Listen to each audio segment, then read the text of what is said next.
Okay, good morning, everybody. Thank you for joining us this morning. We are going to get started on our Removing Your Lawn the Right Way workshop. And the goal today is going to be to spend a bit of time focusing on one of the parts of this whole process of removing lawn and putting in a new garden that oftentimes people don't really take as much time learning the intricacies of, because it's not honestly one of the most exciting things. It's a lot of people gravitate to getting excited about the design and the plants, but doing a very thorough job of removing the turf really is one of the key ways to set yourself up for success with the establishment, the nice grow in, and keeping long-term maintenance down. And so the goal is to present you different techniques, but also tips and tricks that I've learned over the years of doing this, some of them things that I've learned the hard way,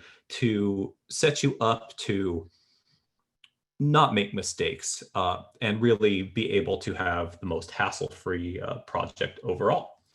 Into it, I will just very, very briefly mention who we are and what we do for the one person who has not joined us for programs before. We are the Waterwise Community Center. Technically, we are a public agency, a special district similar to a school district or a fire district called the Chino Basin Water Conservation District. And our mission is to protect and preserve the groundwater basin, which is the Chino Basin, that serves the communities of the western edge of San Bernardino County, provides about 60% of the water that we use. And that is a huge resource and relatively unique for urban Southern California. And we do that through demonstration with a demonstration garden filled with Waterwise landscapes and plants that is normally open for free 6 days a week. We are currently closed and working on getting that reopened to the public as soon as possible. We do that through educating, which is everything from K through 12 curriculum integrated field trips and programs, through workshops for adult learners like this, to professional development training. And we do that through percolation by owning and operating in coordination with other local public agencies, some large scale, mostly old gravel pits, which have been repurposed and re-engineered to safely bring in stormwater, as well as sometimes imported water and some of them recycled water, for cleaning and recharging our local groundwater supply. And we work with all sorts of different audiences. I am Scott Kleinrock. I am the Conservation Programs Manager here at the Waterwise Community Center. And I have been doing landscaping for about 15 years, focused on Waterwise landscaping as well as urban agriculture. And really, a lot of what I've been doing over the last 15 years is helping people tear out lawns and put in gardens that do a lot more for us, whether it's producing something edible or producing habitat or just something that's lower water and very beautiful. One of the key ideas that I really like to focus on in my workshops is that we can get so much more from our landscapes than most of what our lawns provide us, with using less resources in the process. And so we're not going to talk a lot about the motivations for doing that today. We cover that a lot in most of our other classes. We're really going to just focus on the nuts and bolts of the process of efficiently removing the lawn to move on to what's next. But we're going to start just briefly with some great reasons for a lawn, actually, because I'm not here to tell you that you need to remove 100% of your lawn to be a good person. And in fact, there are some good purposes for a lawn. It's a good place for the kids to play if they are going to be running around, playing soccer, things like that. They're nice to lay in every once in a while. The truth is that they're pretty easy. You don't need to think much about it, and especially with a gardener, how a lot of people just kind of put a check in the mailbox once a month or so, and the garden or the lawn kind of takes care of itself. It might not be beautiful, but it's simple for busy people. And neighbors generally won't complain about a neatly kept lawn. But if a lawn is not being used, Lawns are boring and they don't do much for most of us because we don't really use them on the average household. Ecologically, they're basically disaster areas. There's almost no usable habitat for a lot of animals. They tend to pollute. Over fertilization and runoff into local waterways is a huge, huge problem with lawns. The exhaust and the pollution from the equipment used to maintain lawns is huge as well, because those small motors don't have the same requirements that cars have with catalytic converters. And so the air pollution associated with lawn maintenance is huge. They use lots of water. And ultimately, they originated as an attempt to look like a rich European landowner. That's how lawns evolved. It was rich European landowners who had so much land that they didn't need to do anything productive with it. And it was just this green swath outside their large estate. We can do so much more. So the question I have for people is, how much lawn do you actually actively want to use? And if you need to use a small patch, or if you are going to use a small patch, that's fine. You can use it. But what do we do instead? I really like this quote from Mike Evans, who runs Tree of Life Nursery. It's just kind of a guiding mantra of mine almost. Ugly is not a turf replacement. We can do so much more. So before we focus on the techniques, we're just going to provide ourselves with a little bit of inspiration to provide I guess, a guiding light as we get into the nitty gritty of all the work it takes to remove turf. And so some beautiful native plants that could go in its place that generally only need water after establishment once a month and provide habitat for songbirds and butterflies. Be gorgeous naturalistic gardens, or something kind of more modern. Can be more traditional, but using Waterwise plants, or very modern looking. All sorts of different options of what we can do. Once we get rid of those boring lawns that we don't much use anyways. Can have turf alternatives like native yarrow here, used in place of what's still a small lawn, or a more meadowy effect. And so for today's outline, we're going to start with learning about the turf you have, which is very important, and the weeds that will then come up, and make a plan for them. We're going to look at turf removal methods, how to do them, and the advantages and disadvantages of each. We'll talk about what to expect after you do the work of removing your turf, what might regrow and what to do about it. And then we'll talk about the first steps of beginning to plan for what comes next and some additional resources. We're going to start with just one simple concept. If you take one thing from this workshop, completely kill your lawn. It can't be resting, it can't be dormant, it can't be mostly dead. Make sure that it's dead. This is your chance to do it right. Because what happens is, if things are just 80% dead when you get started, things will start to grow back. And to some degree, that's very common. But the more you can deal with it now, the more manageable it will be if things start to grow back. And if you can actually be lucky enough to completely kill it, your life is going to be a lot easier. But what often happens is that it'll be mostly dead and it will start to come back, and it's just a little at a time, and people won't jump right on it. And before you know it, there's tough Bermuda grass all tangled up in the roots of all of your beautiful new plants, which are growing healthily. And at that point, it takes a lot more work, and it's way, way more difficult to take care of than it would have been if you spent that extra effort at the beginning. So you're already taking the first step, which is learning the details of how to do it. And so with that, we are going to start with knowing the type of grass that you currently have and weeds. It's really important because some grasses are much harder to kill than others, and you can't really formulate a great site-specific plan for what to do until you have some rough sense of what type of grass you have.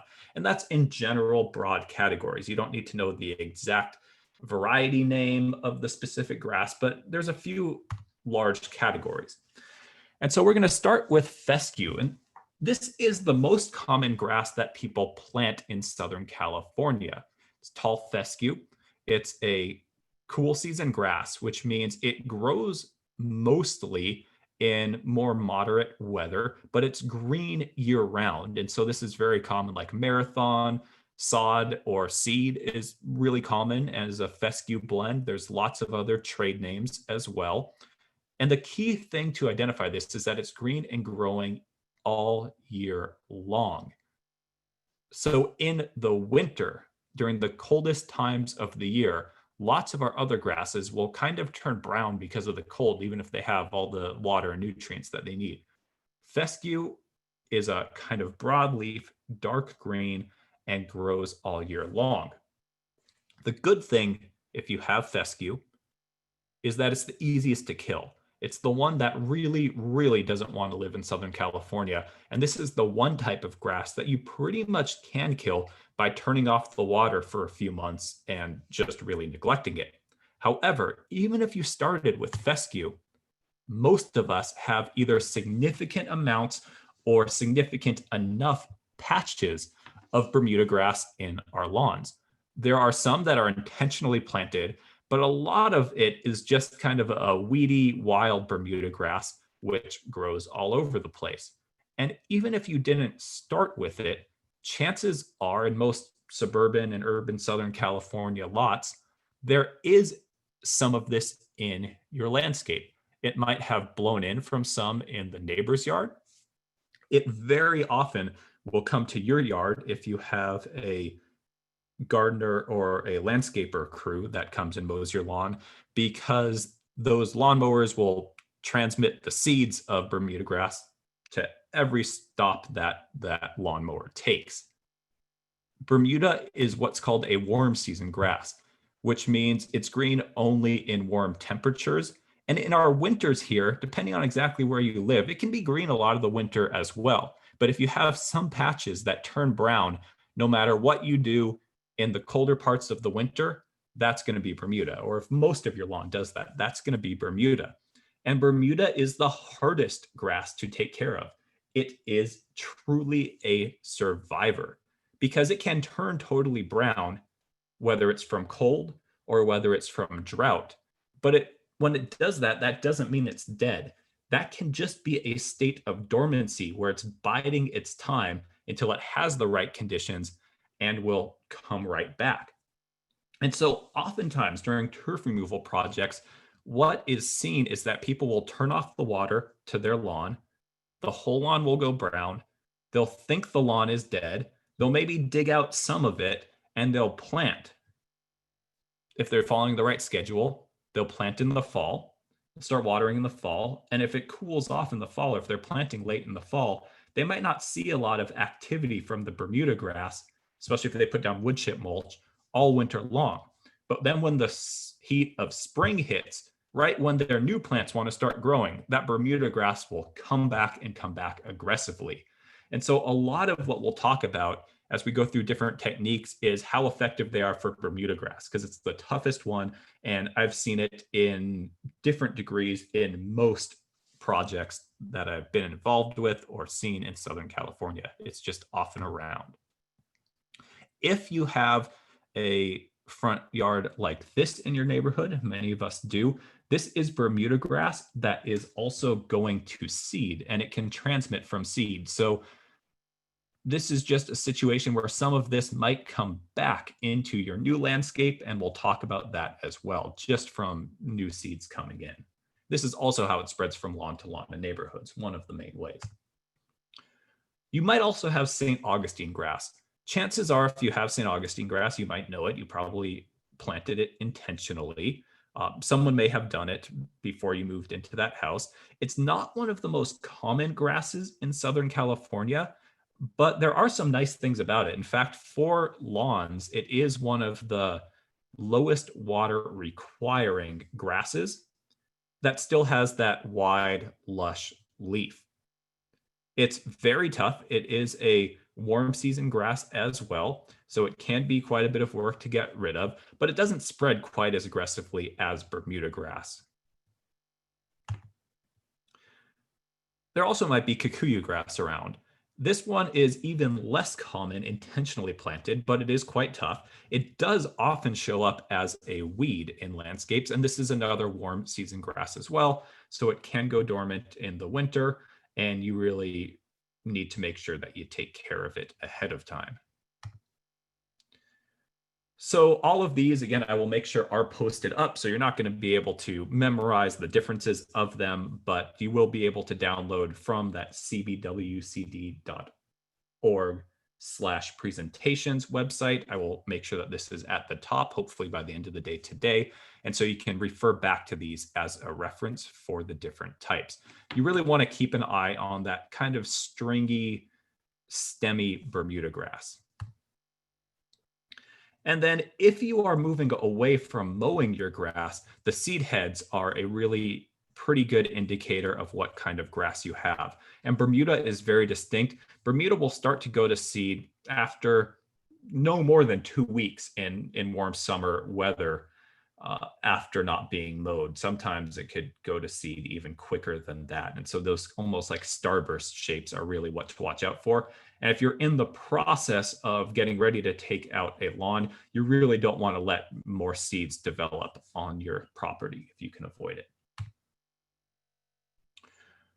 So this is what most of us are going to have to deal with. This is the weedy common Bermuda grass. And one of the reasons why it's so difficult to deal with is how it propagates itself in the landscape. It can come up from the seeds that it rapidly goes to seed and spreads, but it can also spread on the surface with stolons. Those are stems that grow along the ground, and you can see they're rerooting here, or it can spread underground by rhizomes. And it's tough enough that if it gets chopped up, it can resprout from each of those individual pieces. So you never want to try to get rid of Bermuda grass with a rototiller, because basically what you do is you create thousands of new plants that each of them can then start to come up again. But there are ways of dealing with it, and we will get to that. So in addition to that, wanted to also mention a few common weeds to know as well. The grasses here are annual grasses. One of them is crabgrass. The flower or the seed head is a little bit like Bermuda, but it comes from a center point. It's usually a thicker leaf than everything around it. It's soft. It's almost a little bit fuzzy. And that is one to also take care of right away. If you see it coming up, because it's a spring annual, you might not see it until spring, but it's one of those ones to nip it in the bud if it shows up. Yellow nutsedge is something pretty common in lots of San Bernardino and Los Angeles County. This is not a grass, it's a sedge, which is a grass-like plant. You can see it's actually kind of more related to papyrus. If you've ever seen a papyrus flower, it's kind of like this. And you might very well have it in a lawn, but you might never notice it because, as you can see in this picture, if you look, there's a little bit glossier yellowy leaf in this picture of the lawn. That's the nutsedge, but it often blends in, just gets mowed like everything else. But it is also a survivor. And when the lawn comes out, oftentimes the nutsedge will grow back because it can repropagate itself from these little nuts. And so what happens is if the top plant gets pulled up, each of these plants might leave like 5 nuts in the ground, each of which after some time can grow back. And so if you have it, just know there's not a super easy solution, but we will talk about techniques to smother it out, or you can always just dig it out and keep digging. And if you stay on top of it, eventually you will exhaust it. If you don't stay on top of it, it can continue to spread. Now, if you're replacing it with a Waterwise garden, yellow nutsedge really likes moisture. And so as your garden gets established, it should become less and less of an issue. But it is tough enough that most of us, even with our Waterwise gardens, the first year or so, we are watering a good deep watering about once a week. And that's quite enough for yellow nutsedge to be happy. And so it can sometimes start to spread very aggressively right as you're trying to get your other plants established. So just stay on top of it, but know that if this shows up, it's not one to ignore. Get on it as quickly as possible. And if you do, oftentimes you can kind of nip it in the bud right when it's getting going before it becomes much of a problem. This is another really common one. Annual bluegrass comes up in the spring. As long as it gets pulled out, it's not that bad, but wanted to show it because it is pretty common. And then Oxalis as well. This is one that looks like clover. A lot of people think it's clover. It's not. You know it by the little yellow flowers. And it can be quite tuberous, which also makes it pretty resilient in terms of coming back up. But again, it is also moisture limited, kind of like the nutsedge. It's not quite as terrible to deal with. But as your landscape starts to get less and less water as it gets established, it's often less of an issue, but it can come back in the fall, especially or early or late fall, early winter rains. It's around in the cool season. Sheet mulching, which is a technique we're going to talk about later, is very effective at controlling this, but this is something to keep an eye out for. Often comes back if those tubers are in the ground after the turf comes out. And so I see that there are not any questions coming up in the question and answer yet. And so we're going to jump right into the turf removal methods. First one is sheet mulching or cardboard mulching. This is pretty much my go-to method for turf removal if the situation is correct for it. So I'm going to start with doing a small case study. This is a house in the Lincoln Park Historic District in Pomona. It's where I lived with a bunch of roommates when I was in graduate school for landscape architecture. And this is in the Lincoln Park Historic District. And we were some of the first people in that neighborhood to tear out the lawn. And people thought we were crazy and weren't very happy about it at the beginning through the process of tearing out the lawn. But then as soon as the new garden went in, people actually loved it. And we got to know a lot of our neighbors as they were curiously asking us questions about it. And so in this case, we combined a couple of methods. The lawn was patchy. There was a significant amount of Bermuda grass in it. And it was pretty small. There's two equally sized sides to it. And we just did one side at a time. And so, in fact, we started by ripping out as much of the turf as we could. We knew that there were still roots in there. And so we ripped out what we could, and then we proceeded to sheet mulch. And sheet mulching or cardboard mulching is just simply laying down well overlapping pieces of brown or white, not the glossy, shiny stuff, corrugated cardboard, to form a temporary biodegradable weed barrier. We will talk later about the plastic woven or fabric-like weed barriers, which I don't recommend in the vast majority of the situations. And in the vast majority of the situations, really prefer this. And what happens is this cardboard then goes underneath a mulch layer, it's planted into, but in 9 months to a year to maybe a year and a half, depending on moisture levels, it just breaks down, biodegrades, and it's gone. And in fact, it's just kind of composted in place and improved the soil a little bit. And so that's long enough to smother the vast majority of the grass underneath to not let it be able to grow back up and get access to sunlight. But it doesn't stay there so long to cause long-term problems in the garden. And so you can see we started with building out a path. And so we started to form what would be the weed barrier underneath the path first. There's a couple of existing fruit trees. This is also the time to do any of your irrigation work. We are converting the sprinklers to drip irrigation. So we capped a lot of where the sprinklers were coming up, did our conversions on other areas, and did what we were going to do for irrigation before we put down the cardboard over the landscape areas. Especially if you're doing drip irrigation, you have to do it before the cardboard goes down to be underneath so it can evenly water the soil. And if you're interested in those techniques, you can check our Eventbrite schedule later on in the either late summer or early fall. I can't remember the date right now.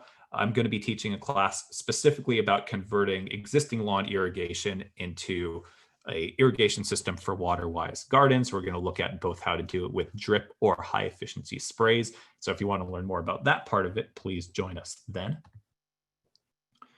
And so you can see doing the rock work that will edge the path.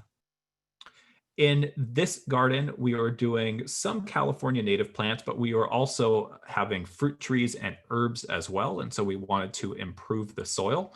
So we laid down compost on top of the soil, about a 2-inch layer. If you're working all with Waterwise plants, in most soil types, you don't need to do that. But if you're working with edibles, it's a great idea. And after that, we proceeded to cover the rest of the landscape with cardboard. The larger the cardboard boxes you can get a hold of, the better. It can take quite some time to get together those cardboard boxes. And so we'll talk a little bit later about how to find that much cardboard. The landlord on this property owned a small company that installed solar panels. And so the solar panel boxes were perfect, large, easy to flatten out cardboard boxes. An important thing to note, it's very important to water well before the cardboard goes down, make sure that the soil is moist so that we can kind of trap in as much moisture as possible as we're bringing the soil back to life after maybe having been neglected for a while. And then after that cardboard goes down, soaking it really well with a hose to get that stiff corrugated cardboard to kind of slump down and conform to the landscape is really an important process to have it look good and to have everything go well. And then following that, you can do your mulch layer, whatever that's going to be. Often it's wood chip mulch. That's what we used here. And so you can see here was the next step. And then our path was gravel. You can do gravel over the cardboard as well, no problem at all. And so that was a week later with the newly planted landscape. So let's talk a little bit about timelines with using this sheet mulching technique. And especially thinking about the timeline between doing the mulching and planting, which is important to get right. If you are doing a small area where you're going to be digging out grass as well, or solarizing, so combining with two of the other techniques we're going to talk about, and it can be really good to combine these techniques to really have the most resilient plan to making sure that you've taken care of the turf to the extent possible. You can then sheet mulch and plant at the same time because you'll have taken care of most of the issue. And then the sheet mulch will help ensure that whatever would grow back will be largely dealt with. Now, if you have wall-to-wall, really dense Bermuda grass, you might make sure that you do a really, really detailed job in your plant locations of pulling out everything you can, or you might wait longer. That would be a good idea. But in a general kind of patchy lawn, if you're digging out and or solarizing first, you can kind of plant and sheet mulch at the same time. If you're using sheet mulch as the primary method to kill the grass, what you want to do is lay out your complete coverage of it and then wait ideally about 8 weeks, 8 to 10 before planting. And that way that'll give time for the grass to be smothered, for it to not be able to have access to the sunlight, for it to start to rot down. And then you can go back into the cardboard and plant your plants. All the irrigation work, again, should be done before the cardboard goes down. And one of the great things about this technique is that it can be done any time of the year. Other important notes: water very well before the cardboard goes down, but also make sure it's not muddy. So if you have a clay soil type, what you might want to do is water really, really well and then wait 5 days or so, or water really well over a weekend a number of times. If you have clay soil, you might need to water as much as the soil can absorb and then wait a little bit and do it again over a few days. And then maybe wait 5 days or a week before you lay down your cardboard, because you don't want to have a muddy mess as you're trying to do your work. And the overlap is absolutely essential, because if the pieces of cardboard are just kind of near each other or only overlap an inch or so, Bermuda grass growing back has some ability to kind of weave its way through and make its way up through the mulch. So 6 to 9 inches of overlap from the edges of each sheet is ideal. If you have enough cardboard, you might even do it a little bit more if you have a lot of Bermuda grass. Those are the weak spots. And so if you can get larger sheets of cardboard, that's the best. But you can you deal with what you have access to. So I've done plenty of projects using smaller boxes than what we've shown here. Remember to water that cardboard. And then after putting down your wood chip mulch, you also are going to water everything down very well as well to get everything to settle. If you're planting after your cardboard goes down, and you can do it either way if you've already dug out or solarized, you can plant first and put cardboard later. Sometimes that's easier if you're using small boxes, or if you're using larger boxes. Putting out all the cardboard first and then planting after is going to be a better way to go. So what you're going to have to do is you're going to have to cut holes in the cardboard for the areas where you're going to be planting to be able to dig your planting hole. Cardboard being moist definitely makes that easier. And then using a serrated knife. So using a serrated old steak knife or an old bread knife or a hori-hori, which I'll show pictures of later. That's a Japanese garden knife that has a serrated edge, which is my absolute favorite tool for doing this. Works really well. You can kind of cut circles in that cardboard and then dig your holes from there. If you are doing that and you have already added your wood chip mulch on top of it, which you will have because you can't just put down cardboard and come back later. The cardboard will blow around in the breeze if it's not held down by mulch. So if you are doing that, I highly recommend carrying around either some large tubs or a wheelbarrow or a tarp so that when you dig out your soil, you can put it in some sort of container and not be piling it up on your mulch and then trying to get it back in the hole. You're going to end up with mulch in your soil, soil in your mulch. The mulch in your hole is not ideal. It can kind of lock up temporarily some nutrients if it's totally mixed in with the soil, and then the soil in your mulch just doesn't look that great. So I have some large flexible plastic gardening tubs that are perfect for this, and I dig out, I fill them, and then that makes it easier to pour the soil directly back into the hole when I'm ready to pack the soil in around the plant I just put in. So here's another quick example of the other side of that house. And so you can see the soil dug up. If you're going to be changing the grade, digging things down to capture water to put in a swale or a dry stream bed or an infiltration basin, this is the time to do it as well. So here we put in a small basin to capture the water that comes off the roof of the house in a rain event and provide some extra water to the fruit trees. On this side, instead of rock, we used some bender board for the edges of the path, compacted that path. And then here, this is something critical that people need to think about if they have a property that directly adjoins the lawn of a neighbor. If that neighbor is going to continue to have turf, you need to do something to prevent that turf from growing back into your new landscape. There are a variety of different things you can do. Sometimes people pour concrete, sometimes people use edging, but critically, if that lawn is pure fescue grass, which doesn't spread super aggressively, you might just be able to do some sort of edging, which only goes down about 4 inches deep. But if there is any amount of Bermuda grass, those roots can easily be a foot down. And so one of the solutions that I will use to be able to have something that's not a perfect solution, there are no truly perfect solutions other than maybe pouring a concrete curb that then goes down at least a foot underneath the soil, which most people are not going to do. So something that I'll sometimes do is dig a narrow trench that goes down a foot or 18 inches, and then get the thickest plastic sheeting I can get from the hardware store, fold it up a few times, and then put that down as a weed barrier, and then cover this side because that's not something that's nice to look at. So what we did is we came back with cobblestone, kind of that natural cobblestone that matched the other side, and put that on top of it to blend everything in. And that did pretty well. You still have to keep an eye on things, make sure that it's not getting grown over, but you'll need some sort of approach to make sure that things stay separated, especially if there's Bermuda grass. If there's any compaction in the areas where you're digging out to have water infiltrate, you can do some loosening at that point in time.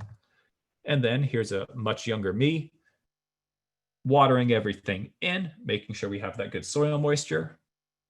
cardboard goes down, and then the wood chip mulch. Edges are also an area for extra concern, especially if you have that Bermuda grass. If you have Bermuda grass, it will not only be in the soil, but it will also often have roots underneath an adjacent concrete walk that can then start to grow back. And so it's worth doing some extra detailed work at the edge where the soil meets the walk to make sure that you are smothering that interface area as much as possible. So that's one of the few times that I actually will use newspaper instead of cardboard. So we have as much as possible our cardboard layer over the whole thing.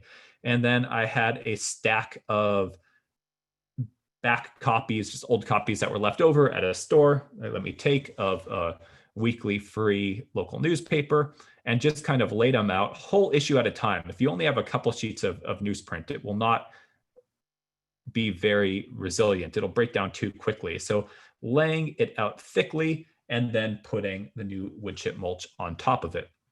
And then also remember, mark your sprinkler locations, whether you're staying with spray irrigation or drip that you might need to do a little bit more work on, especially if there's sprays. If you put cardboard over it, those sprays won't be able to pop up and they'll be a pain to find and unbury later. So mark those locations. I like using the brightly colored irrigation flags you can get from the hardware store, the landscape supply store, and make sure that you don't cover those up with a big sheet of cardboard. So this is it. You can't really see the design at all because there's little plants and then we tossed out wildflower seeds, but it's it on its way. You can see the gravel path and the mulch. And then one final example that we'll go through quickly. So this is an area of our demonstration garden that had never really had a permanent use and was very wild and weedy. And so you can see here, it wasn't turf, but there was always a lot of weed seed pressure. It had built up over the years. And so in this case, we knocked that all down with a string trimmer around some existing plants and then used the same technique with smaller boxes, things that we had accumulated from different packages that had been delivered, and same process. One thing to note though, you want to make sure that you do it in chunks that are small enough that you can wet and then cover. If you don't, as it dries, the cardboard will actually start to curl up. Now, that's not the end of the world. You can re-wet it again slowly and get it to slump back down, but it's not ideal. If it happens, don't worry about it though. But you do want to make sure that you re-wet it and slump it back down, because then when you put your wood chip on top, if you start getting wood chips underneath the areas that have curled up, it's harder, takes a lot more time to get everything to lay down. And then doing the mulching. If you are going to be laying out this mulch, having a hard tooth landscape rake makes it a lot easier to get that nice layer. And then what you want to do is move full wheelbarrow loads or cart loads and have a number of different piles. It's the efficient way to do it, and then stop periodically and rake it all out.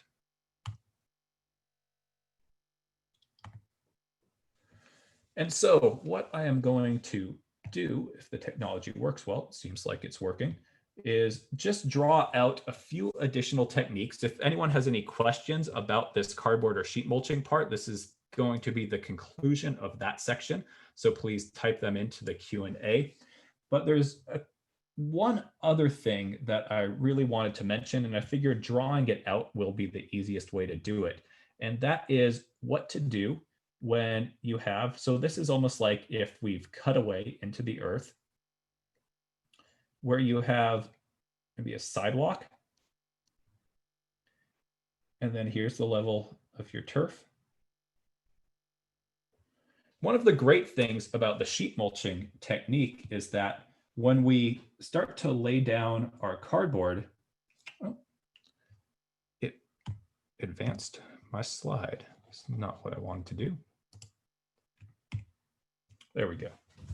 So one of the great things about the sheet mulching technique is that when we start laying down our cardboard, we don't need to dig up any soil. We don't need to send any soil to the dump, which some of the other techniques do. It can be the one of the physically least involved ways of removing turf. But we're laying down cardboard, and then we're putting a layer of wood chip mulch on top of it. And what happens is that if we're doing a standard 3-inch layer of wood chip mulch to get started, we're going to have built up at least 3 inches on top of the surface of what would be kind of the cutback lawn. Oftentimes, also the lawn, from having built up thatch over the years, is already above the surface of the sidewalk or the path going through it or next to the driveway. And so if you start piling all that up, you could be 5 inches above the surface. And then there's never going to be a very clean way, unless you install edging around the whole thing, which also might not look great. There's never going to be a clean way to hold back all of that mulch and prevent it from falling onto the sidewalk, falling onto the driveway. That doesn't look that great. And in addition to that, if you have a lot of it going onto the sidewalk, that could be a trip hazard. And so the solution to that is not that difficult. What you do is along the edges, so for example, the sidewalk here, that would be the one area where you dig out some. And generally, I'll just do it with a standard spade shovel and do it the width of the spade. So that's something like 9 inches. You can go a little bit farther depending on what will look right in your situation.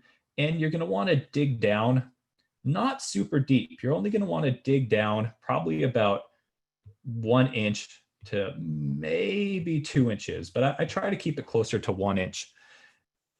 And then you just kind of taper it back. And so then when you lay your cardboard in, you can lay that in.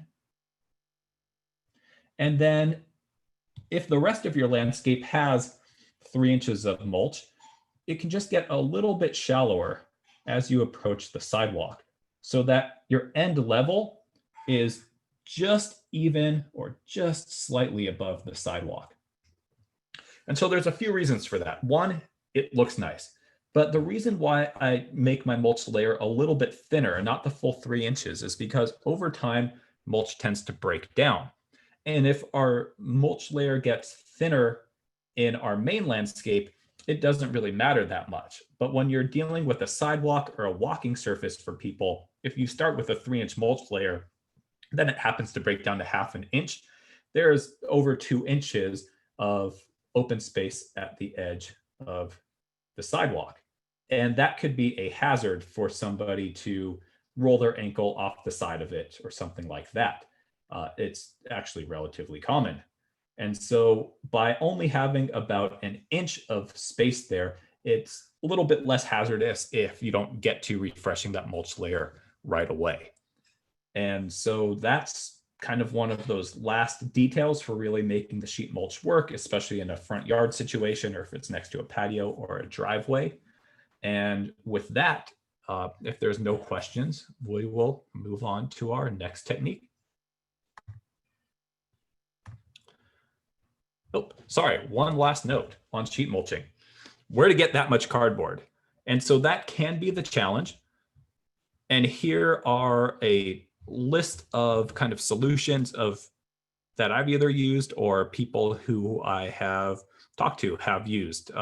Local auto body shops, they're often getting things like entire bumpers or panels of cars that are shipped in cardboard boxes. They're small businesses, and so they need to pay to dispose of that, even if it is getting recycled. And so working with a local auto body shop could be a way to pretty rapidly accumulate that large amount of cardboard.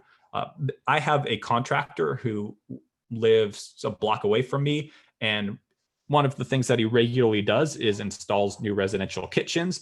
And so kitchen cabinets come in pretty decent sized cardboard boxes. And I just have a permanent thing with him that if he's doing a kitchen, he knows there's a spot in my driveway, he can just leave cardboard whenever he has it, because I can always use some in my backyard. Small businesses that deliver appliances, refrigerator boxes are perfect, washing machine boxes. So that could be someone to try to talk to, local solar businesses. And then definitely smaller boxes. But if you know someone who works at a large volume retail store or coffee shop, they might go through lots of boxes. So I helped someone on a project who worked at a Starbucks, and she said that in a week she'd have no problem getting enough boxes to do her whole front yard, even though they were smaller, had plenty of them, plenty of overlap, and it worked out just fine. And then again, remember, no shiny or colorful boxes. So like the kinds of things that printers come in or televisions come in, that stuff has a different formulation and it doesn't break down quite right. I think it's a plastic layer in there, and that's not what you want to be putting into your landscape. Sometimes the colorful inks are not as good as well and not biodegradable. But the plain white or plain just normal cardboard color, that stuff is great. And actually, even the glues in those break down, and the beneficial soil fungus and earthworms love all of that stuff. There is one other option. I don't recommend it generally, but occasionally there are situations where it is called for. And that would be using paper rolls, sometimes called builder's paper, for doing that weed barrier instead of corrugated cardboard. It's available for purchase in the paint section of big box hardware stores. If you do this, make sure to get the brown paper, never the red paper. The brown paper is just plain paper. The red paper is great if you're painting the inside of a house because it has a water impenetrable kind of rosin in the paper. So if you spill paint, it doesn't get through onto your floor. But we don't want to be putting a barrier that's not penetrable by water over our gardens. The cost, however, can add up surprisingly quickly if you're doing a decent sized area. In addition to that, it's not as effective as cardboard. It's pretty good for just general weeds, but would definitely not be my first choice for removing turf. Wouldn't be my first choice, especially if I'm not combining it with other things. But if you're, for example, digging out some small areas for garden beds and you've dug out most of what it is, and there's just going to be a few weeds you think coming back, or there's, that there's kind of weed seeds in that area, trying to get the project done in a weekend and you don't have cardboard, the paper can work. It's also not as good for building soil as the cardboard because, again, that cardboard has that qualities where the beneficial soil fungus and earthworms and stuff really like it. And so here's just one example at work where we were kind of testing the approach. So we wanted to use it in some areas, and it has worked pretty well for areas that, again, were not turf, but there was just a lot of weed seeds in that area. Ideally, you'll use more than one layer. One layer will be pretty fragile. You want to use at least 2, if not 3 or 4 layers. Much easier to do with 2 people. You definitely want a very sharp scissors. And because when you roll it out, it kind of wants to curl back up on itself a little bit, a second person really, really does help that process. You might read that newspaper is suitable as well. And while technically newspaper will be fine for laying out and decomposing, you would need many, many thick layers. So I prefer to do that for little detailed areas, or if there's like holes in cardboard boxes, I'll lay a whole issue of a newspaper on top of it, something like that. And so before we go on to the next technique, I want to talk a little bit about those plastic woven weed barriers because they're all over the place. They're easy to get. They're pretty common, but they're really not a good long-term solution. They might be recommended by a contractor who's really trying to get in there, knock the job out, and get out quickly. They might seem cost-effective from a certain perspective, but here is the issue. They might work fine for the first months, sometimes a few years, especially with the higher quality products, but this is what you are almost always in for in the end. Those things are made out of plastics, and there's a few things that happen. Most of them are designed to have pores and be permeable to air and water, but over the years, those pore spaces will clog up, especially if there is a wood chip layer on top of it. The great thing about mulching with wood chips is that it breaks down over time and then adds some beneficial organic matter to the soil. But when that weed barrier is there, what happens is it breaks down into those smaller and smaller broken down particles, and that then just clogs up the pores that were intended to allow air and water through. The plant health underneath starts to suffer, but in addition to that, whether it's gravel or mulch on the top, or a wood chip mulch on the top, weeds over time start to sprout above the weed barrier. And so what happens is you're weeding on the top, and then you're also cutting off the good supply of air and even moisture permeability into the bottom. Now, in addition to that, eventually, and it depends on the exact product, it depends on the quality of the product, but over time, these things almost always start to break down. And so what then happens is once it starts to break down, you're pulling chunks of plastic sheeting out of your landscape. Some of them are fragmenting into tiny little bits that you'll never fully get out of there pretty much forever. Usually, often from the weeds on the surface, roots have grown into it. It's hard to wrestle out. It looks bad, and it's bad for the garden.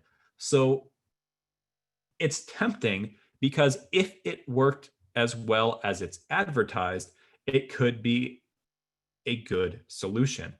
But in the real world, it just usually doesn't last. And so with that, we'll move on to our next technique, which is solarization. And so this is a temporary and usually pretty effective in the right situations use of a very different kind of plastic. What solarization does is it basically steam sterilizes the top number of inches of soil, somewhere between 2 and 4 inches of soil, and kills everything in it. So that will be plants, roots, soil microorganisms, both the beneficial ones and the non-beneficial ones.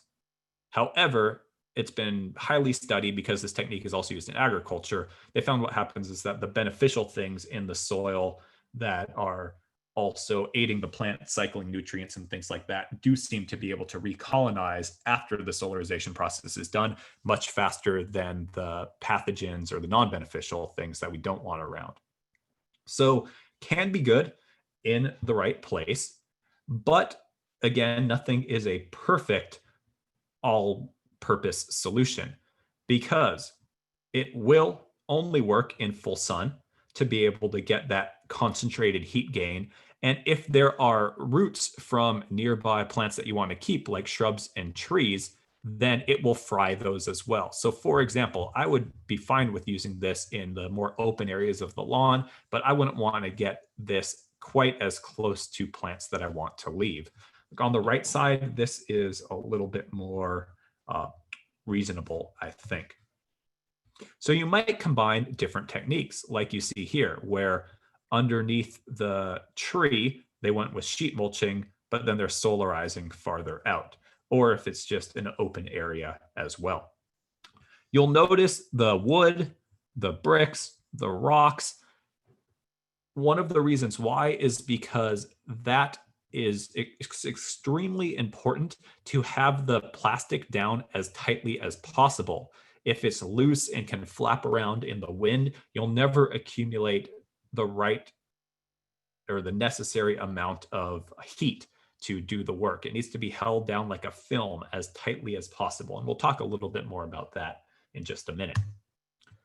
So this is the stuff to use. You need 4 mil plastic. So you can see both of these have that 4 mil. Mil is the thickness plastics come in, and 4 is the ideal one for this purpose. It's not so thick that the heat can't get through, but it's not so thin that it's going to just instantly break up. 6 can be acceptable as well. You don't want anything thicker than that. And it absolutely needs to be clear. It cannot be black.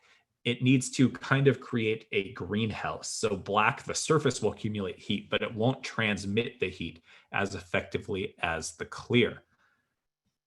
The prices on these things are kind of variable. There's some more expensive ones that claim that there are multiple layers and are tougher in the landscape. I don't have enough experience with all the different products to make a specific recommendation, but oftentimes on plastics, you get what you pay for. So take a look at your budget. This might be worth going with a more premium product.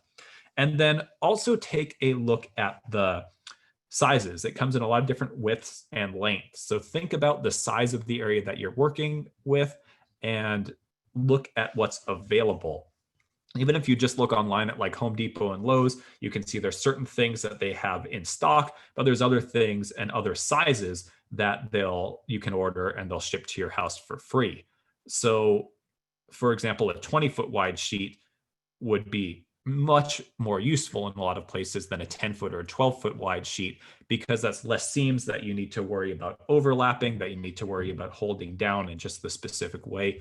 Ideally, you'll go kind of as wide as possible. That would work in your space. And so here's some details. Again, it only works in full sun. It needs to be done in the summer. Maybe it can stretch into the early fall, but really it's the heat of summer that will accumulate the heat that you need. And it needs to be out for a while. What you'll find is that on a hot summer day, after just a day or two, the surface of the plants or the grass will look pretty fried, but you really need to leave it there to accumulate that heat day after day and fry not just the top, but accumulate heat through the soil as far down as possible. It will kill everything in the top few inches of soil. However, one thing to be aware of, Bermuda grass may be deeper rooted and might still come back, but there'll be much less of it and much weaker. Just like with the sheet mulch, Bermuda grass, some might work its way through. And in fact, if you have a lot of Bermuda grass, chances are some will work its way through the layers of cardboard, but it will be much less and much weaker. And so you're going to keep an eye out on it. And then just as soon as it comes up, make sure to pull out as much as you can as quickly as possible. But overall, there's plastic to throw out at the end, but it's pretty effective. You can go to the hardware store or order the materials you need pretty easily. It does require some time, but it's still a lot more environmentally benign than using a chemical or herbicide approach or something like that. If you are doing solarization, it's important to first cut the grass as low as possible because you want that sheet to be as tight to the soil as possible. So you might cut the grass, or if there's a thatch layer, you might even try to get a hold of a high-powered string trimmer and just really go at it as much as possible so that you can get that layer of plastic down nice and tight without a lot of air trapped underneath.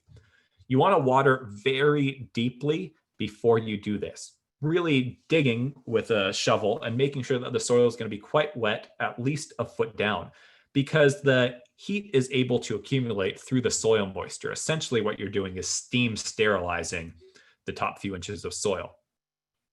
Weigh the plastic down as needed. Make sure it's tight. Say that again and again because it's really important. And then check every once in a while. Make sure things haven't shifted. If it's getting windy out, keep an eye on it. Make sure things aren't flapping around. And so we will also talk about a couple of techniques related to that. And again, if you have questions, send them in. And so the technique for keeping things tight as much as possible, if you're doing a large area, again, you can use rocks, you can use boards, wood, 2x4. But if you don't have access to a lot of that stuff, what you can also do is you can, if this is your soil level, wherever you're getting to the edge of the area you're going to solarize it, you can dig a little trench, or either a normal spade or a trenching shovel, something like 6 inches deep. And you can put that soil off to the side. Then you can roll out your plastic and make sure that your plastic starts down in this trench. Nice and tight. Then backfill. You still might also want to have, some wood or rocks or other things like that, but backfill. And then you can actually even pull it a little tighter than you otherwise would be able to make sure that you get that nice and firm. Don't pull so tight that you'll pull it out. And then when you get to the other side, you can do the same thing. And one of the nice things about that is that then you can get that firm anchoring all the way around the perimeter, or around much more of the perimeter than you might be able to otherwise if you're just using rocks or things like that. Another thing that works as well that sometimes people have is like 1-gallon pots left over from nursery plants, the black plastic ones. You can fill them with a little bit of soil or some gravel and use those as weights here and there otherwise. So we do have a couple of questions that have come in. First one from Pippa. Can you solarize a lawn that has the root system of a large tree within the area where the plastic would be placed? I would not do that. I would absolutely stay away from it because I would be concerned about damaging the roots from that large tree. So for there, sheet mulch would be definitely my top recommendation, because if you have that root system as well, digging out the grass could cause damage to the root system. Yeah, sheet mulch is the perfect solution for that. And from David, would you recommend cardboard or solarization to eradicate Bermuda? Honestly, I would recommend solarizing first and then doing sheet mulch second in case any of it grows back. That's really sort of my ideal turf removal. If you have the time, the patience, that's the ideal way to do it, is to combine both those techniques. Or to combine, if it's a small area, combine digging out what you can with sheet mulching afterwards. That's really going to give you the best chance against the Bermuda. Okay, and with that, we will move on to that other technique, which is just digging it up, physical removal. So this is a technique that works best for small areas and works best if you have teenage kids at home who can do that work for you. It's a lot of work, but it can be effective, especially if you don't have a lot of Bermuda grass. But if it's a small area and you do have Bermuda grass, making sure that you dig down deep and pull it out as you go can be a good first start. And then following up with sheet mulching can help as well. Realistically, though, what you might want to do is just sheet mulch for 8 weeks and then see what grows back and then dig out what grows back. That's also a very viable approach. And just want to answer really quickly a question before I move on too much more from Gladys. Will sheet mulching work on a slope? It depends on your slope. A gentle slope can work. Very steep slope probably will not. What I'd recommend is just doing a little test. Maybe go out with a couple of sheets of cardboard and a few rocks to hold down just that one layer, and test it out and set it up and leave it for a little while and see. If the slope is really steep, that mulch might slide down. But if the slope is gentle enough, it might be okay. So yeah, it's going to be very site specific. So, okay, back to digging things up. Something that is important if you are digging are having the right tools for the job. So I can't tell you how many people I've seen trying to take on things like this, and they just get an old, dull, rusty square point or square shovel out of the garage because that's what they have, and then try to go to work in dry soil. You need to set yourself up for success with anything you're taking on that's physically strenuous. And so what you want to do is water very well and let it dry out some. If you have sandy soil, might only need a couple of days to dry out. If you have clay soil, might need 5 days to a week. But you want to have a not wet, but an even kind of a medium moisture level. Very dry soil is extremely hard. Very wet soil is muddy and very heavy. So you need to hit that right middle ground. If your soil hasn't been watered for months because you've known that you're going to be taking on a project and you're neglecting it, it might take watering different times over a number of days to build up that moisture level. It can sometimes become what's called hydrophobic, where it will take a long time to soak in. And so just a normal pointed spade shovel is very effective. If you have deep Bermuda grass, something that also can work is using what's called a spading or a digging fork. The more common ones are the ones that's called the D handle. But if you are a tall person, those can be very difficult on your back. I often will have to special order them, but I prefer one with a full length, like shovel handle as well. And so you can just use that instead of digging up and having to remove soil. You can use that to loosen the soil down to 10 inches to a foot, and then reach into that soil with gloved hands on and pull out all the roots that come, leaving all the garden soil in place, or the vast majority of it. That work is slow going. So again, it is best for small areas, but it can be very effective. And then you just have the Bermuda roots or the grass roots to dispose of, and not a bunch of otherwise decent soil that you'd be sending to a dump. A wheelbarrow is also going to be pretty much essential in a process like this, moving it around. If you have to invest in buying a wheelbarrow, and if you're going to be doing something like turf removal where you're going to have a significant amount of weight, if your budget will accommodate it, it's worth it to invest in one that's going to be slightly more expensive. There's a bunch of decent brands, but essentially what you're going to be looking for is a wheelbarrow where the bucket is all made of steel, not of plastic. And it's definitely going to be worth it to invest in one with a flat, free, or a solid rubber tire. Wheelbarrows are notorious for losing tire pressure. And with the way that they're set up, once you lose that tire pressure, oftentimes they can't just be refilled very easily. And if you go with a flat free or a solid tire, you're just not going to have any problems. I can't tell you how many times someone goes to use a wheelbarrow after not needing one for 3, 4, 6 months, and the tire is flat, and then the tire has to get changed, and just avoid all of that. And so there's not a whole lot beyond that other than trying to describe some techniques. And so I will do that here. So again, if the soil is cut away and we have our grass, you're not going to get very far if you just randomly start trying to dig up pieces like you're digging a hole.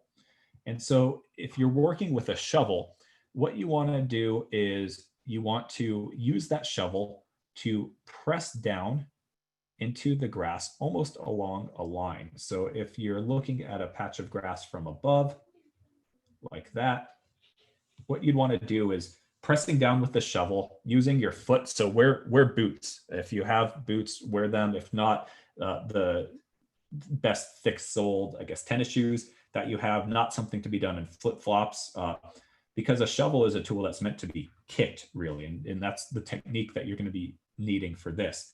And so what you would do is kind of kicking the soil in the shovel in one shovel width at a time, kind of perforating or cutting the edge of the grass. And then you would do it on that side, doing it at an angle. So when you're doing the other side, you're kind of going back there. And then you can start to come from the other side and start to dig it out in little sections. And you might do a number of feet of it, kind of lift it and flip it on to the other side, and then come back and knock off as much soil as you can, because you don't want to be disposing of soil and then just disposing of the sod. And it's going to take quite a while, just going one little bit at a time. Now, once you get that going, depending on your soil and what seems like it's good for you, you might just be able to kick it at an angle where you're doing it towards the area you've already removed and not have to go back on the other side. Or you might find it more convenient to just do both sides for each strip, no matter what. There's all sorts of other things you can try, but I generally find that to be the most effective way to go about doing it. It can be tempting to rent and try to use what's called a sod cutter. That's basically something that cuts strips out of the soil. Can be a foot, 18 inches, and then can be rolled up kind of like you would unroll sod if you're putting in a new lawn. If you are going to do that, first thing to know is that at its deepest, a sod cutter will maybe do about 2.5 inches of soil. So soil and roots. So if you have a significant amount of Bermuda grass, that Bermuda grass will have no problem growing back in many cases after it's had the top 2.5 inches of roots removed. So really, this is best if you are almost all, if not all, tall fescue grass.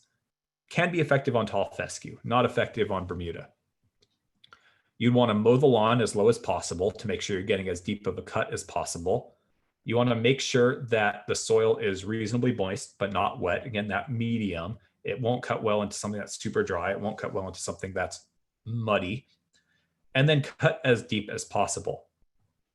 Again, only really going to be effective for that cool season turf. And then you're going to have to be disposing of it. And when that happens, part of the charge will be by weight.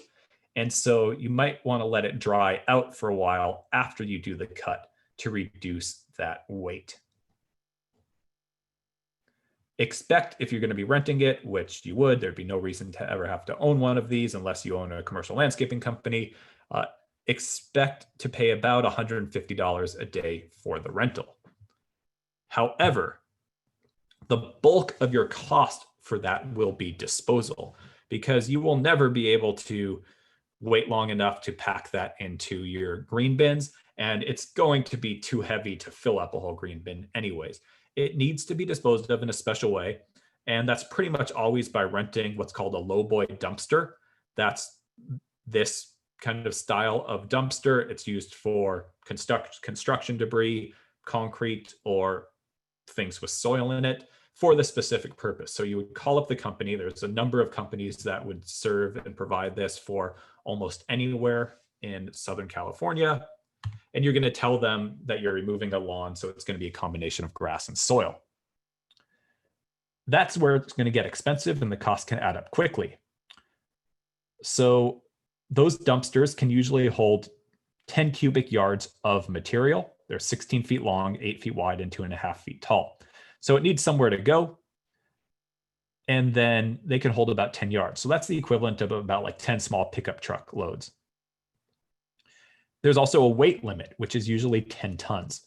And so I did the math of an example. I called one of the local companies, and that base charge for the unit is $441 for a 7-day rental, which means they'll drop it off. You have 7 days to fill it, and then they'll pick it up. Plus the disposal fee, which for the grass with soil is $78 per ton. So if you used a sod cutter to remove about the top 2.5 inches of soil from what would be 1,000 square feet of lawn, that will add up, just by making general assumptions that it's going to weigh as much as soil would, to about 8.5 tons. So then you're going to have to load about 8.5 tons of material into that lowboy. And then for the rental plus the disposal fee, you're going to be looking at a little over $1,100, just as a rough estimate. I mean, soil types are different. Clay soil weighs more than sandy soil. There's a lot of specifics, but just wanted to share kind of some ballpark numbers of what you would be in for. Again, remembering that this would only be effective for that cool season turf, that fescue.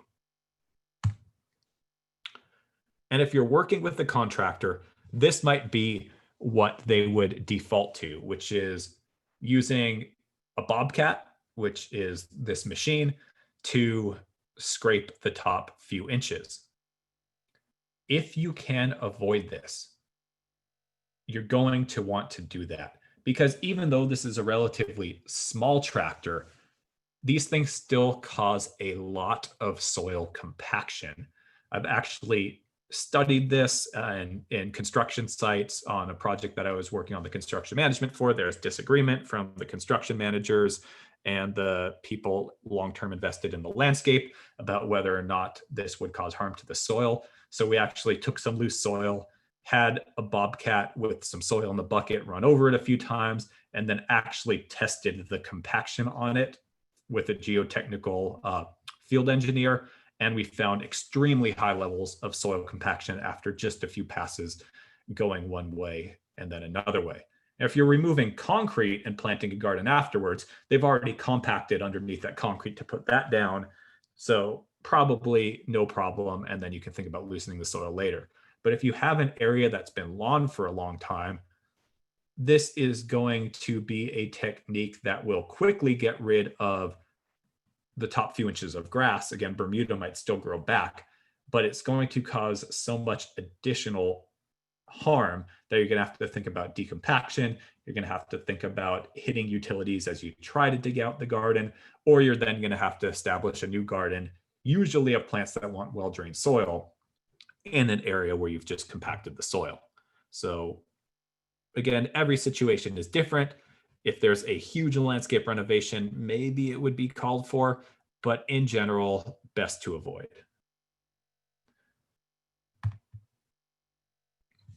And so now we are moving on to the last of the different techniques, which is herbicide. And this is something that over the time that I have been teaching landscaping, I have become more and more hesitant to even discuss. So here's some very recent headlines from the end of June of this year. People are still debating the science, but there have been many, many claims, and at this point, many won lawsuits over linking Roundup and glyphosate, which is the active ingredient in Roundup, which is also in the other similar herbicide products, which would mostly be the ones used to kill lawn, with cancer, specifically non-Hodgkin's lymphoma. And so in the end of June, Monsanto came up with a plan to provide over $10 billion to resolve those specific cancer lawsuits over that weed killer.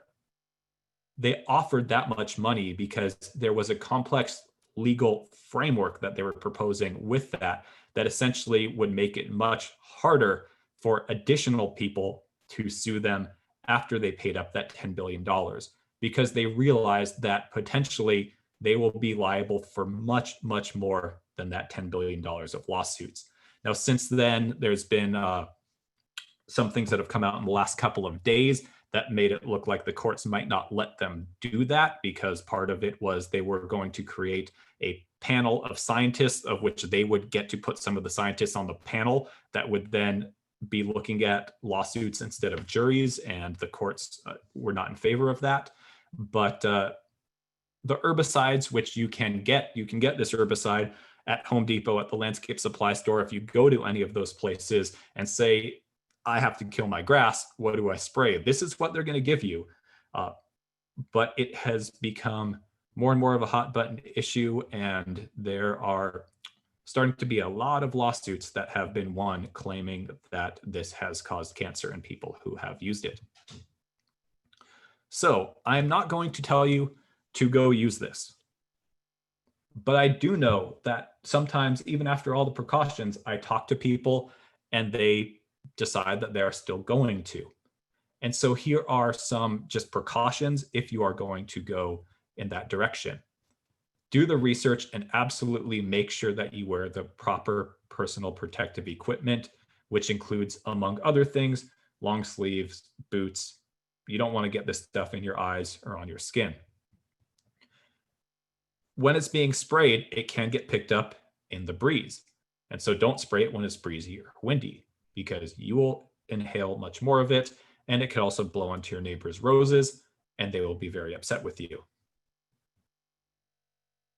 Properly doing this to have the effect of killing Bermuda grass generally doesn't happen with just one application. It's still going to take you, in many cases, about 8 weeks. Could easily be 4 applications that need to be done a couple of weeks apart. And so that's already putting you in the time frame where things like solarization or sheet mulching are going to be effective. So it's not a quick and simple solution. And also just know that it's not effective on nutsedge or ivy or usually other things with a kind of glossy leaf. And so that is really the extent of what I am going to mention about that. If you have other specific questions, I will answer them, but it is not something at this point in time that I am really comfortable pushing as a great solution for taking out turf. The reality is that if you have Bermuda grass, it's going to take a bunch of work, And really, it will be safer for you and more benign for the environment if you use some other combination of techniques, which might be sheet mulching and then digging out what comes back, or solarizing followed up by sheet mulching for extra precaution. And so here is one example of what to expect next. This is my front yard soon after it was planted. And this is what you want to be on the lookout for. We sheet mulched, but here is Bermuda grass starting to come up, work its way through different areas. A little bit of nutsedge that we didn't even realize that we had coming up as well, but not a whole lot. And so this is absolutely what you want to be on the lookout for. You can see in this area here, so classic couple of areas where there was probably roots underneath the asphalt driveway and coming back. And so here is my best solution for that. This is my absolute favorite weeding tool. It's also great for a lot of other purposes in the garden. And this is the hori hori that I mentioned before. It's a Japanese garden knife. Costs about $20 to $30. You can get them from some specialty shops as well as just big retailers online. And it used to be pretty rare, and there's only a couple of brands. They've grown in popularity, so now there's a lot of, I guess, like cheaper brands and kind of knockoff brands. But this is the format of my favorite one. Make sure to get one made of stainless steel. Sometimes they come made in other steels, including a black carbon steel, but those are prone to rusting because you're sticking these into soil. Sometimes they get wet. And some of them have a serrated edge on one side. Some of them do not. Make sure you get one with a serrated edge on one side, especially if you're going to be using this to cut through cardboard to plant into areas that you've cardboard mulched already. This is my favorite tool for that as well. And so really what you can do is you can kind of jam this thing into the soil at the base of where that Bermuda grass is and kind of pop up on it and pull out as much of the roots as possible. And then occasionally, if the Bermuda grass has grown more, you're going to be digging up those roots and chasing them as far as you can. And if you just can't get as deep as they go and aren't going to be getting out a big shovel because it's already grown back too close to your new plants, you can use that serrated side to just chop off as much as the root as possible. And the plant may come back, but it'll be weaker. And so just kind of stay on top of it. My favorite weeding tool overall. It's also good for things like dandelions that have tap roots. You can push it in near the base of the root and kind of pop the thing up. And I like that it comes with a little sheath, which has a belt loop. And so it's easy when you're out doing your gardening to just have that with you on your belt. So weed patrol is what would happen next. And this is whether you're planting your garden right away or whether you are going to be waiting a little while. Try to keep yourself on a disciplined weed patrol schedule. The frequency is going to depend on pressure. Expect something like this. And this is what that example for my front yard, what I needed to do. Pulling a few weeds once a week, the first warm season. And so that was, I don't know, maybe every weekend, on average, maybe 10 minutes or so pulling Bermuda grass, sometimes 15, the first warm season. And then second warm season, every other week, maybe 10 minutes, maybe 5 minutes is kind of what you might be thinking about. And in general, a lot of it is when I go to just kind of check in on my garden, looking at other things as well, or even just enjoying some time out there. I'll sometimes just take the hori hori with me if I notice some things, and sometimes it's even less than 5 minutes, but just staying on top of it. If you get to the point where you see some and it goes right away, then it's not going to be a big deal. But if you neglect it for 4 or 6 months, it can get out of control. And I also just know that there's some of the lawns around my front yard garden have Bermuda grass in them. Some of them go to seed a little bit in the summer because they don't get mowed before they send up some seeds. So it's just going to kind of be part of the garden maintenance. But as long as I don't let it get out of control, it's not going to be a big deal. So speaking of weed patrol, Wendy has just typed in that she uses white vinegar to kill her weeds. This is something that I've been hearing a little bit more and more about people starting to do, and I haven't done it myself yet. So I would be interested. I don't know if you have an audio set up where you can type in Wendy, but if you do, would you be willing to tell us some about your experience with using vinegar to kill weeds? Sure. Can you hear me? Yeah, we can hear you. Thank you Okay. very much. Yeah, I do. I actually have tall fescue in the middle of my lawn I'm trying to get rid of. And I just pour straight vinegar on that before I dig it out, try and hopefully kill the weeds. But especially in cracks in the cement, the white vinegar works really well. The only thing is you've just got to make sure you don't get it on anything you want to keep, because it'll kill everything, just like the Roundup does. But it's a natural use, and I'm very organic, so I don't want to use any poisons in my lawn. Great. And then a couple of questions. So do you just pour it out of the bottle, or do you put it in a sprayer? You can use, a lot of people add ammonia with it and water. You can use a spray bottle when you're doing like just small areas. When I've been killing the fescue, I just dump it directly out of the big gallon thing right onto the fescue. And it's cheap. I mean, from Costco, you can get 2 gallons of white vinegar for less than $4. Thank you so much, Wendy. Yeah, I actually use big 1-gallon jugs of white vinegar from Smart and Final for diluted with water for most of my household cleaning, because I tried to use the least amount of chemicals inside as well. But I will have to give that a shot outside. Now, one potential precaution that I had read about as I was researching this one time is you might be careful about long-term use in one area over and over with undiluted vinegar, because you might build acidity in the soil over time. But my guess would be that mostly on the foliage for a removal process, you'd probably be just fine. Yeah, I don't use it a lot.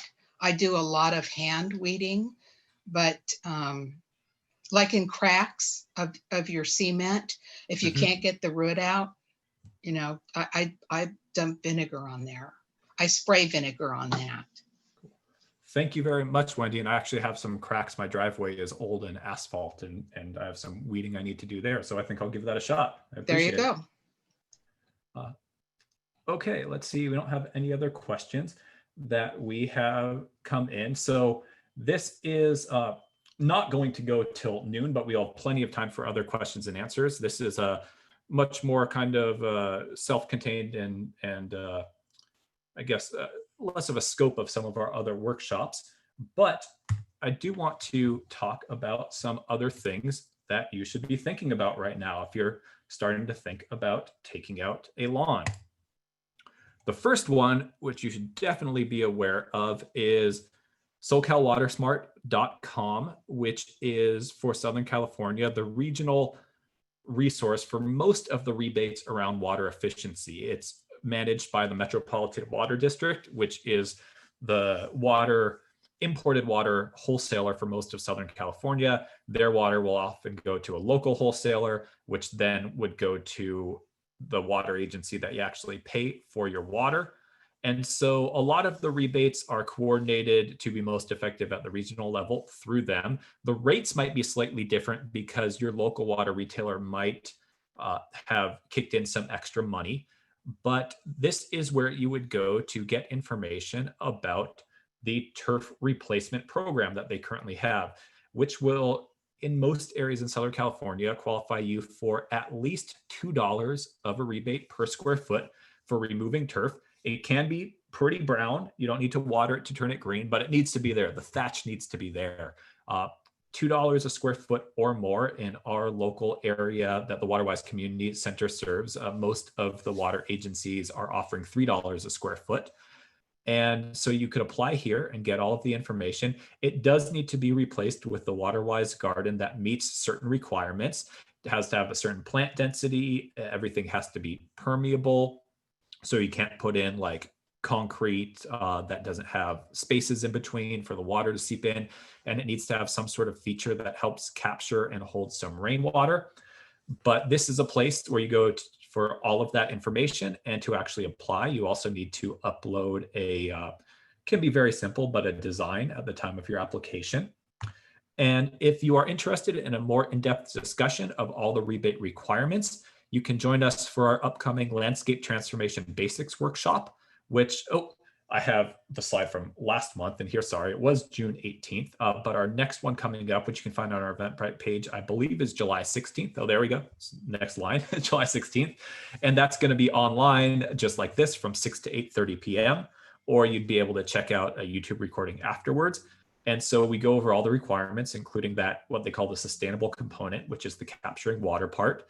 Some of the content will repeat this workshop. There is a brief section where we, in a much faster pace, go through the turf removal techniques, but there's a lot of different content as well.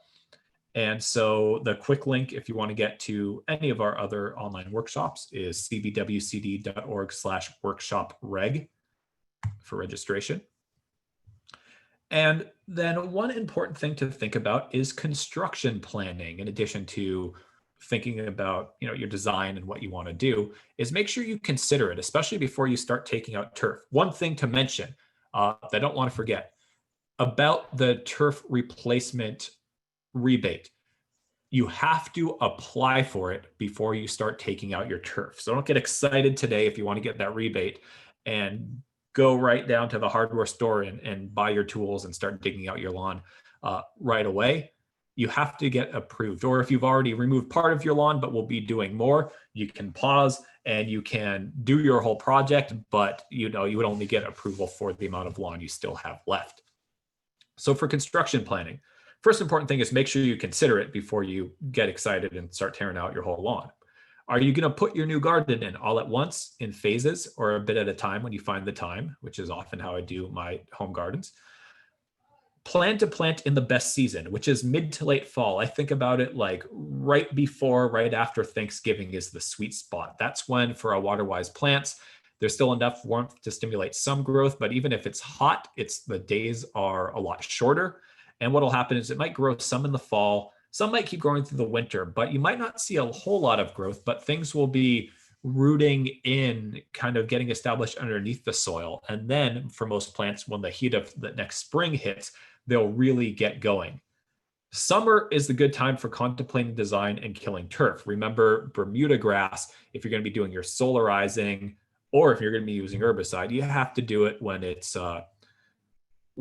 actively growing. There's no point in doing it when it's dormant anyways. And then summer is the only time to do your solarization. So summer is a good time for thinking about design, killing turf, preparing irrigation, getting ready so that when fall hits, you can actually do your planting.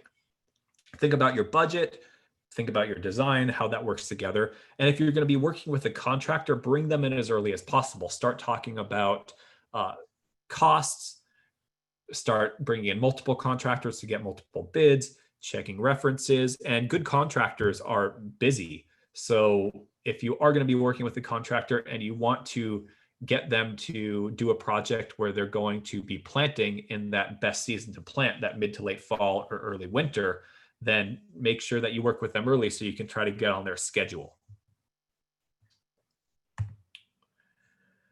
And then we're also going to talk some about the plant choices. Not a lot, because this isn't what this workshop is about, but these are kind of your first steps after deciding that you're going to kill your lawn. And you should generally be doing this stuff either before you kill your lawn or as you are doing it, so you know what comes next. And again, if you're doing the rebate, you're going to have to come up with your design before you kill your lawn. So we have some resources to help.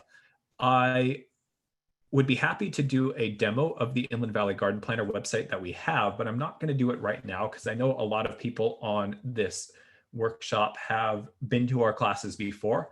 You may have very well seen a demo before that or might be familiar with it already. So I'll kind of hold that to the end. We'll do final questions and answers. And then if anyone is interested in going over it online, you can let me know and we can do that. We also have recordings of our past recent workshops at cbwcd.org/YouTube. And there we have a number of recordings that might very well help you out with next steps. We have one on California native plant garden design. We have one that's just a more general things you should be thinking about called do-it-yourself garden design. Those can be used together. They cover some different content. And we have one on gardening and garden design for gardening for songbirds, butterflies, and pollinators. And we also have one on just favorite plants for Inland Empire gardens, which would, or it might be called Inland Valley Landscapes, and that would apply towards anyone who's in Southern California Valley areas, not necessarily true desert, but San Gabriel, San Fernando, Pomona Valley, Inland Empire. And all of those plants, for the most part, also work in kind of like Los Angeles proper, a little bit more coastal areas, Orange County. But some of them are just really, we focused on the ones that can survive and thrive in the hot, hot summers of our inland areas. And then finally, for those who are in our local service area, which is Montclair, Chino Hills, Ontario, Fontana, Upland, and Rancho Cucamonga, you can qualify for our residential design assistance program, where we will actually help you come up with a design for either your front yard or a backyard and a planting plan. We've had that on pause because we've been making some program improvements. And also we had traditionally done that as an in-person, we sit down together program, and most of us are working remotely right now, but we will be launching it quite soon as a online program with the consultation part done over Zoom. So if you made it to the workshop today, you would have no problem accessing the technology to do that. And so if you want to get the information about that, check out cbwcd.org. That should be a /design, not .design, or you can go to the main website and go to programs for community members, and you will be able to find it there. One thing to note is that the prerequisite for signing up for that program is to participate in that upcoming landscape transformation basics workshop to make sure that you have kind of all the base information we're looking for everyone to have before we start the consultation process. But just remember, as you're thinking about plants and design, your key thing to always be thinking about is match your plants to your soil and your site conditions. So that's the sun and the shade, that's the drainage and soil type. If you're interested in how to do a quick drainage test and then understand what that means for your plants, at that cbwcd.org/presentation site, which I will be checking, making sure that it's up, and then uploading the slides for this to right after this workshop. There is a PDF document on there that you can download, which is a California Native Garden Design Guide. And that has a box that goes over how to do a drainage test and then understand what that means for your plants. And then the size as well. Read the labels, read the information that we have on the Inland Valley Garden Planner, understand that those plants will get at least that big in most cases if you're growing plants in the heat of the Inland Valley. So don't plan in too many things and cram them together, because that will make more work for you in the long run.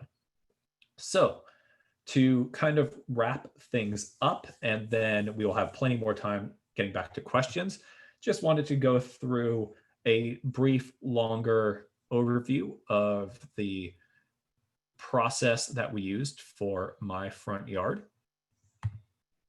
So started with Bermuda grass lawn, patchy, pretty much abandoned it. We missed, because we had just moved into the house, the ideal planting season. But we're hurrying to get things done for the spring. The green here that you see is that annual Poa grass. It was not Bermuda. And so we went ahead and planted. And if you plant at the proper spacing, it's not going to look like much right at the beginning. Brought in the mulch, you can see our cardboard accumulating. And over a few days, did the best we could. Didn't have perfect sized boxes, and planted first because we were using small boxes. And then got things mulched. And at approximately a couple of months, things were starting to grow. Still looked like a sea of mulch with some plants scattered here and there. Worked on putting in our system to deal with rainwater and some water accumulation issues that we had. You saw the pictures of plenty of grass growing back. So weekly weed patrol with my hori, digging things up that came up through the sheet mulch. And then in August, still has a lot of growing to do to see the form, but not much mulch seen anymore. And as the plants grow in, you have to be a little bit more alert for weeds like Bermuda grass trying to grow back, because they're not just in a sea of mulch anymore. You want to make sure that you get to them before they get all tangled up in the roots of your existing plants. But as more and more space becomes occupied by the plants themselves, it gets shadier at the soil surface, the grass can also grow back a little less aggressively. So things start to come into balance a little bit more. Again, starting to get our first blooms, starting to see evidence of native pollinators coming back, like leafcutter bees, chewing in this native redbud to then build their nests out of it. And having the wildlife start to show up. Remember that you always lose 1 or 2 plants, but this is it after about 6 months. And since this isn't really a design or a horticulture class, I don't have more updated pictures in this, but just know that things, have continued to grow in. And now, again, I pull a few weeds about once a week.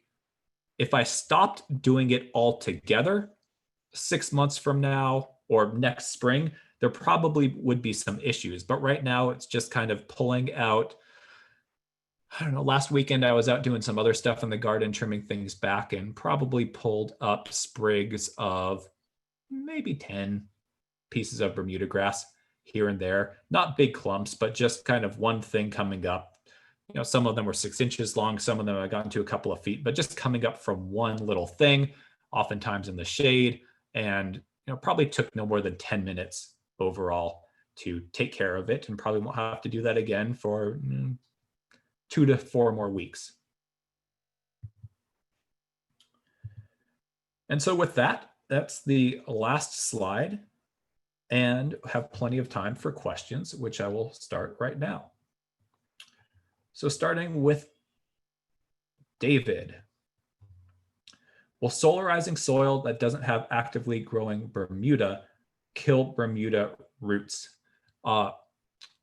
Yes, it should, because it's basically steam sterilizing. So you should be able to, but remember the overlap of conditions that are needed. So solarizing can only be done in the summer.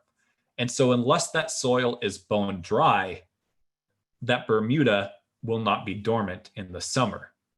Also remember that solarizing doesn't work if the soil is bone dry, because you need to have that decent level of moisture to build up that heat, because again, solarizing works kind of as like a steam sterilizing the top few inches of soil.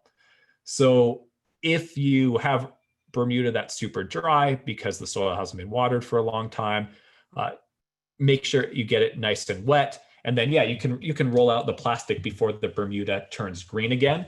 But that would kind of be the only case where you would be solarizing soil in the summer where the Bermuda isn't active, just because you've only recently rewatered it.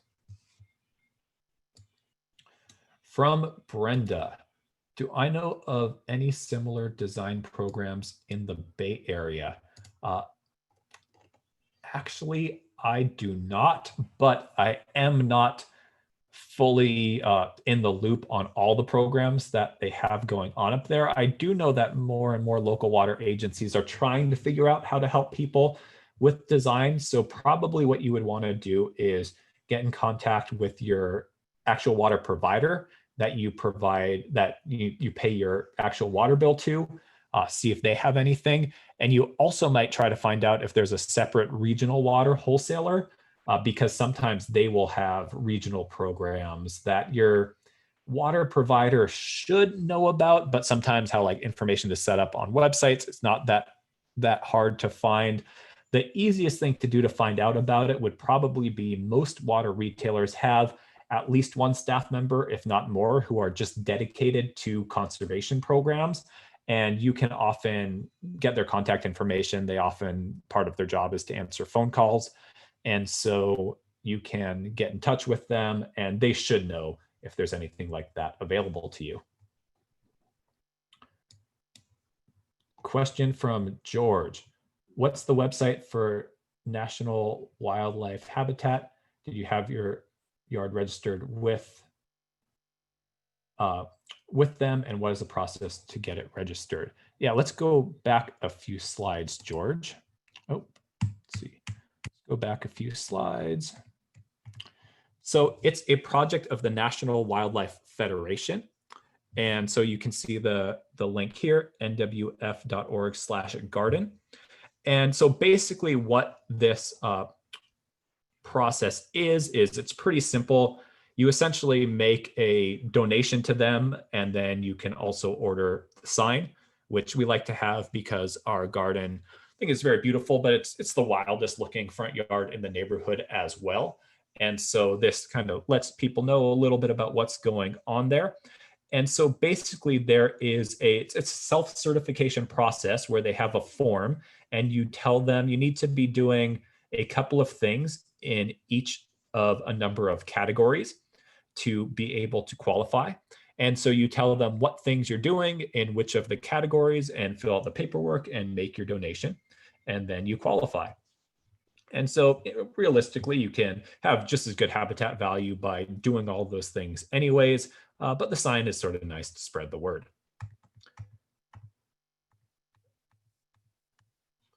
And so with that, one thing I did want to point out that I had never noticed until right now is if you look carefully in this last picture, on the left, you can see the ferny leaves of the yarrow.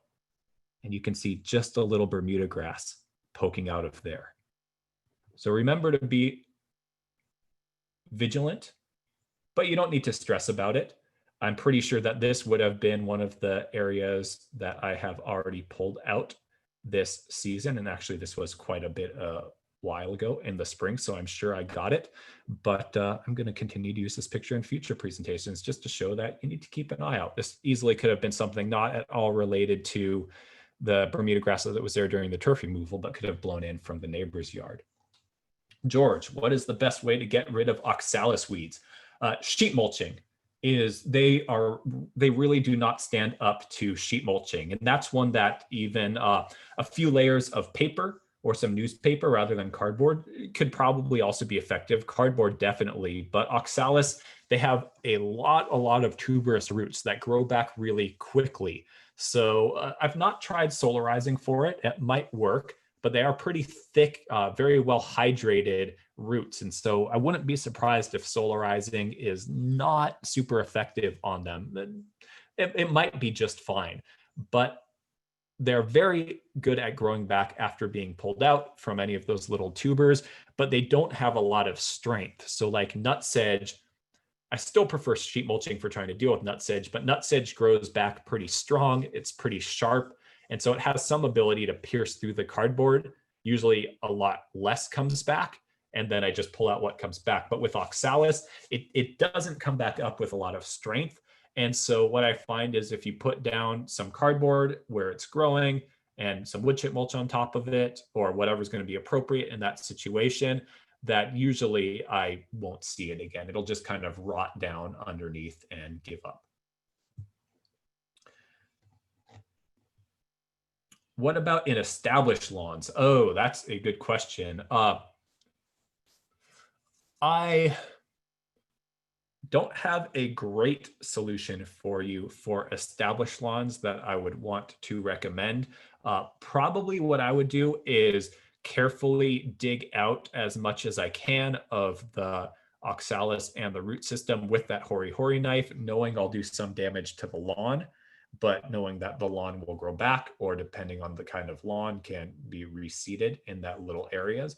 If it's really, really established, what I would do is I would use a trowel or a digging fork and just dig up that, if it's concentrated in one area, just dig up that whole area, get my hands into the soil, get rid of as much of that as possible, and knew I would have to do some work reestablishing that section of the lawn.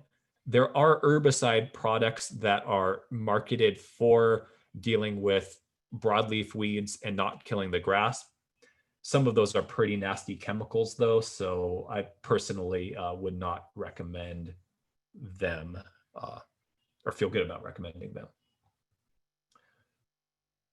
So if that's all the questions, I will continue to hang out here as people finish up, but what I want, and then I will also be very willing, if anyone wants me to do a demo of the Inland Valley Garden Planner, just type that into the question and answers, and I'd be happy to do that. But what I'm going to do right now is launch the last poll. That will end the formal part of the presentation. And this evaluation really helps us know if we're doing a good job, know a little bit more about your thoughts on how you might be using what you learned. And then as well, we like other feedback or comments as well that aren't things that fit in very neatly into the choose one of these options. So you can type those into either the chat or the question and answer and let us know.